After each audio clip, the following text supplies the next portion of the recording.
चुनाव आयोग चुनाव कराता है और चुनाव कराने में एक बहुत बड़ी कड़ी होती है ईवीएम की।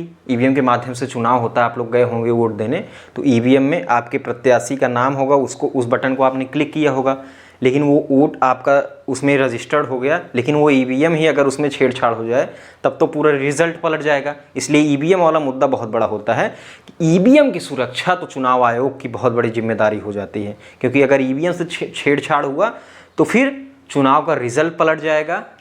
ईवीएम से छेड़छाड़ हुआ, चुनाव आयोग की निष्पक्षता पर सवाल उठेगा, और ईवीएम से छेड़छाड़ हुआ और जनता में ये सूचना मिल गई तो जनता आक्रोशित हो जाएगी, दंगे भड़क सकते हैं, हिंसात्मक कार्रवाई देखने को मिल जाएगी।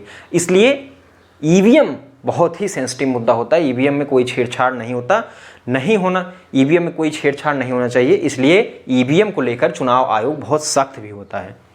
अगर शुरू से हम लोग बात करें तो जब जिले में उपलब्ध सभी ईवीएम को एक गोदाम में रख दिया जाता है और उस गोदाम की निगरानी जिले का सबसे बड़ा निर्वाचन अधिकारी यानी डीईओ, जो डिस्ट्रिक्ट इलेक्टोरल ऑफिसर होता है, उसकी निगरानी में ये किया जाता है। और उसके बाद ईवीएम को बिना चुनाव आयोग के आदेश के निकाला नहीं जा सकता, इधर उधर भी नहीं किया जा सकता।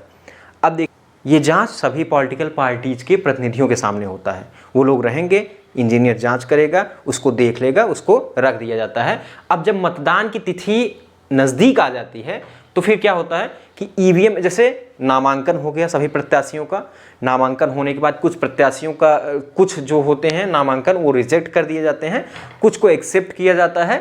उसके बाद उनके चुनाव चिन्ह को भी आवंटित कर दिया जाता है।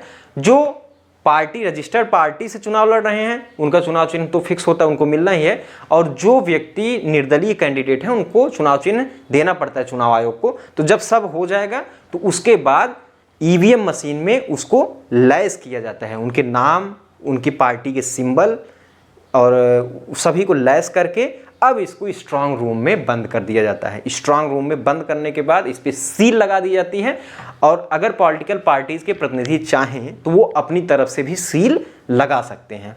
अब देखिए, इनको आवंटित किया जाता है, जो ईवीएम्स होते हैं, वीवीपैट्स होते हैं, इनको आवंटित किया जाता है किसी सीरियल नंबर से नहीं, इनको रैंडम तरीके से आवंटित कर दिया जाएगा, और इसकी सीरियल नंबर ये पॉलिटिकल पार्टीज के कार्यालय में भेज दिया जाएगा। उनसे ये सूचनाएं साझा की जाती हैं कि भैया ये ईवीएम है, फला जगह ये जाएगा और इस तिथि को जाएगा, इतने बजे जाएगा, ये सब चीज़ें, ये सूचनाएं उनको बता दी जाती हैं।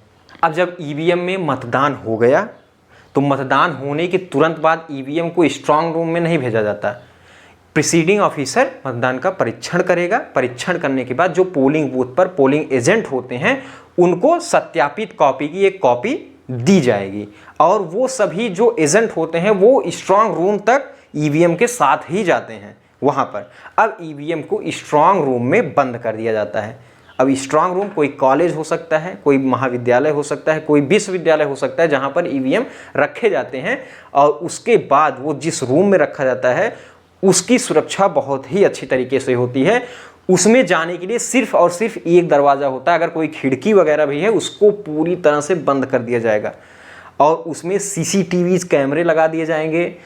उसके बाहर अर्धसैनिक बल उसकी सुरक्षा करते हैं, और उसके बाद राज्य पुलिस जो होता है राज्य का, वो उसकी सुरक्षा व्यवस्था करता है। तो ईवीएम को लेकर कोई छेड़छाड़ ना होने पाए, इसकी पूरी की पूरी जिम्मेदारी डीईओ यानी डिस्ट्रिक्ट इलेक्टोरल ऑफिसर की होती है। उनके साथ पूरी टीम लगी होती है जो ईवीएम का निरीक्षण करती है, और वहाँ पर पॉलिटिकल पार्टीज के प्रतिनिधि भी होते हैं।